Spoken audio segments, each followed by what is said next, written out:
guess what? Guess what?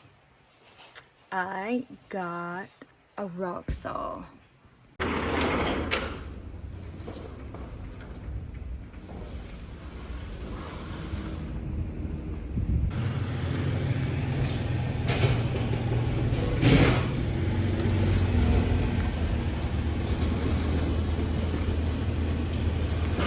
Feel good.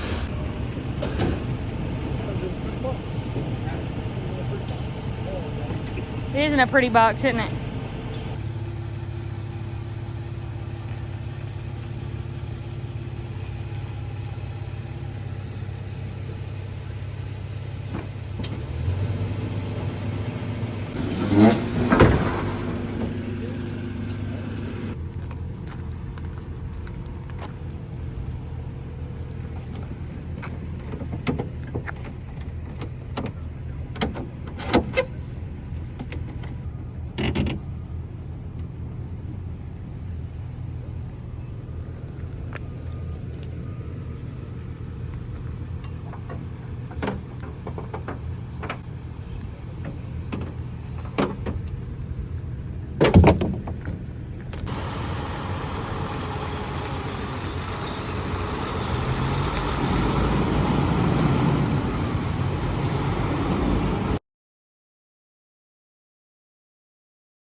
Get a pair of gloves on, and I'm gonna get on that end and start it off.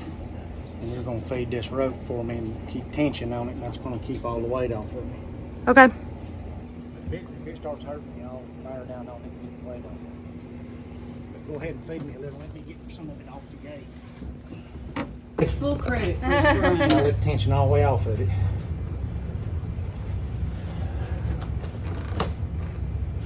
Let some more off. Just let it climb off. Let me have some right here. There we go. Now.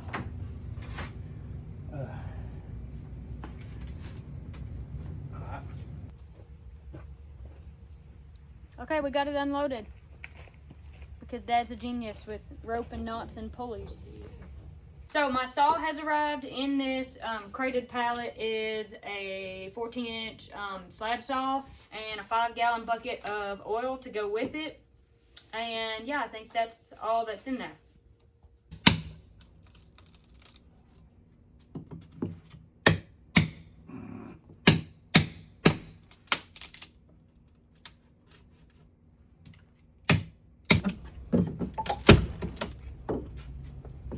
Even got styrofoam. Yep, he did put that in there. I can smell oil. I can do.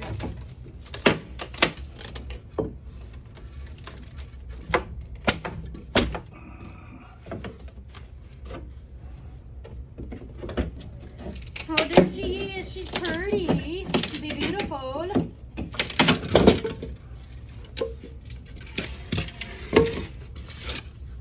Good, no, that's a dangerous box. I hate to tear it up. I know, I like it. We might slide the saw out. It ain't as loud as what you think with the hood shut. It ain't as bad as what you think. It's more of a centrifugal, just constant sound. It's got a funny smell, but that's what rock saws smell like. That's rock dust and oil. That's what that smells like.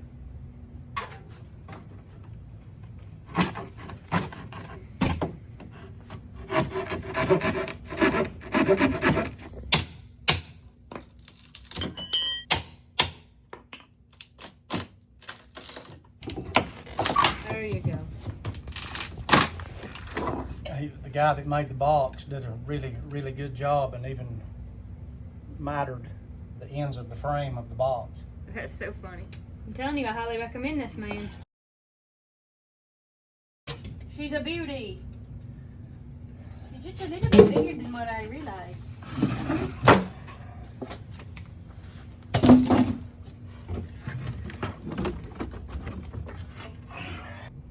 You know what my favorite thing about it is? Is that guard. That's it. Props up.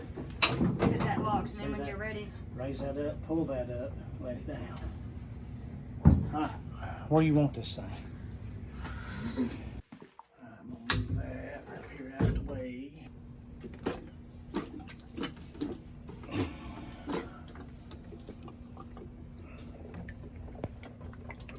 stand. It's thin, isn't it?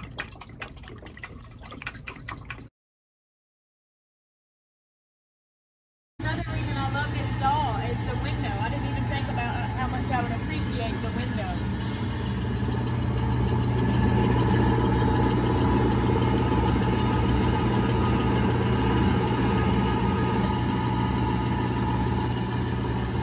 So I just got a box of rocks in the mail, and I actually had to go to the post office to get it, and it was really heavy, and I knew it was rocks. For one, I'm expecting them, but two, little tiny bitty, like, crushed pieces of rocks were falling out. So that's funny. So I went and got the rocks, and I was really excited about what they looked like, and then I put one in the saw. So let's see what it looks like. So this piece is done. Let's take a look. Oh wow, that's another really pretty piece. You can kind of see this really, really pink. I wish you could see it in person. It's very exaggeratedly pink. And let's take this out of gear and check out our rock face. Oh wow, that's kind of crazy. Some oranges jumping out. A word about how this saw operates. So this little carriage is on some rods and a worm gear, and that worm gear, once you put this little carriage in gear with this little knob here, that worm gear will grab this carriage and feed it into the blade 3/16 per minute, 3/16 of an inch per minute, so it's very slow. And this is your vise, so you put your rock in there. What I like to do is run my rock up to the blade, decide where I want my rock to go, put it onto the blade flat, and then start adjusting so that you know that it's flat and it's where it's supposed to be. And then when you pull it back and you finish tightening and you know it's tight, then you can use this adjustment here to go toward the blade or away from the blade. And that's how you get your thickness, and that's how you know you'll have a good flat cut. So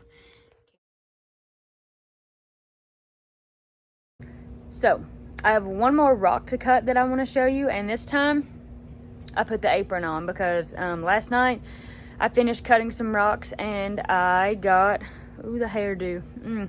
I got grease all over my shirt, oil. And let me tell you something, it's going to be really hard to get that mineral oil out of my shirt. So I learned my lesson the hard way. I'm going to wear the apron from now on, and who cares, because I'll buy more shirts. I've just got rocks to cut, so it's awesome. This is a very small rock. I mean, very small. I mean, look, it's tiny, but that's okay. I mean, you're gonna cut the small rocks the same way you're gonna cut the big ones. It's just gonna go faster. So this is another Moroccan Seam Agate that I'm cutting. Isn't that pretty? So the man who sold me the saw made this really handy tool, and this is how I tighten and loosen the vise when it gets really tight or when I need to get it tighter. And then I can just finish running it on out here. And then I can take my rock back out and move it around how I want to. But just to put it in the light, like, it is so pretty. Ooh, yeah, there it is. That's beautiful. So I'll just turned off, and this is the next little piece that I cut. It looks a lot like the other one, of course, because I got it off the same rock. But yeah, that's really pretty. Got a lot of colors, and it is totally see-through almost, so pretty. These are some slabs that I've already cut. That was a pretty one. And I cut this one. This is something they call Stony Creek, and it is really pretty. It's a little fractured, I'm not gonna lie, but it's pretty. This one is very pretty. You can see through it. But I really like it. That's a Brazilian agate. It's got some really nice plumes right there. And then I cut this. This is also a Moroccan Seam Agate. It just looks a little different, but it's got some really nice plumes in it too. When I say plumes, I'm referring to these little kind of what looks like plumes of smoke, or like little ferns. That's a nice piece. And then this is a really interesting piece. This kind of reminds me of a Brazilian agate. It's a little different, but You can see on the edge, it's kind of got this raw crystal little bit there. And this particular material right here where my thumb's at is pretty, but it's not going to be very solid when it's time to cut it. And then this material is absolutely gorgeous, but you can see I didn't even get a complete slab. It just fell apart on the saw. It's just going to be that kind of material that's flaky, but that's really pretty. And then this is another type of Moroccan Seam Agate. And this one, there we are. There's those plumes. They look like little plumes of smoke. That's really pretty. And I would have expected that out of this material. However, this wispy stuff right there, I did not expect. That was a surprise. So that was pretty. And then I've got some, this is something they call polychrome jasper. You see a lot of this color, but then sometimes you'll see like this is you're getting into a little bit of blue and yellow there, and sometimes there'll be pieces that are like completely blue. So these are just some of the things that I've cut so far. You'll have to comment and tell me below like what's your favorite slab. I'd have to say that this is probably my favorite. I mean, come on, gosh, it's just so wicked looking. Anyway, that's a little bit about what I have been cutting.